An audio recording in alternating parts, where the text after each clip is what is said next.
Hey everyone, I'm Bradford Goodrich, and for July 3, 2013, I'm asking the question, what is it about this Jesus?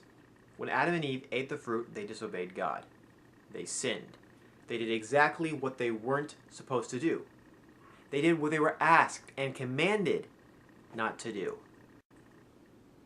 And Genesis 3:7, it says that their eyes were open and they felt shame and realized that they were naked.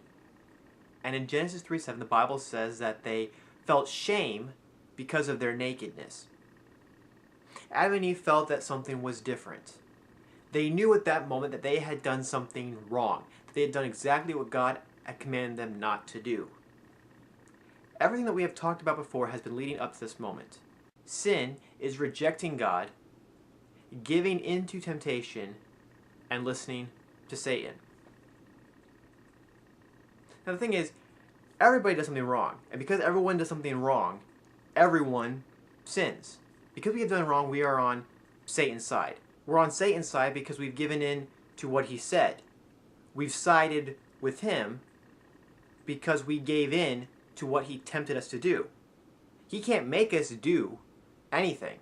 He didn't make Adam and Eve eat that fruit.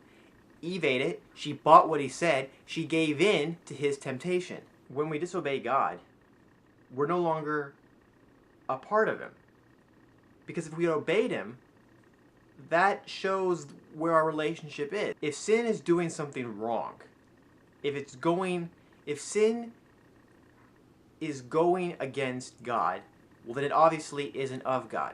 So if we do something wrong, we have sinned. So we are on Satan's side and not God's. We have to recognize ourselves as sinners because we can't just ignore the fact that we have done something wrong. We have to admit that. We have to acknowledge our wrongdoings. And we have to take it seriously because to see it as something little or trivial isn't going to bring us back into the fellowship of God. Because if we think what we have done is just some small thing, we say it really doesn't matter. I mean, it was a simple command. It was so simple. Don't do this. And just because it was so simple doesn't mean it was a simple mistake or that it was some small sin. Because big or small in your eyes is just sin, period, to God. But Satan, being who he is, wants us to think otherwise. And when we recognize ourselves as sinners, we learn, because of God, that we don't have to remain with Satan.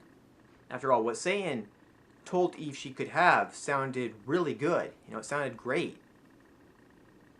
But it's not as if he wanted her to have that. He didn't want her to be happy. He doesn't care. He got her to give in to her desires, knowing it would kill her. Satan's about death, and God's about life. And when you recognize that, that's a reason to care about Jesus. Hey, video on Wednesday. There wasn't a post yesterday, but like I said, sermon writing. But you can still check out the blog for past posts, past videos. Of course, if you're watching this on YouTube, you can, like I said, subscribe and check out the other videos that are hopefully appearing. Sometimes you really have to be careful as to, what's appearing next to my videos. Sometimes some scary stuff pops up. You gotta be careful, I guess. And enjoy your 4th of July. Happy Independence Day, everybody. And I will see you Friday. Must be music. See you Friday.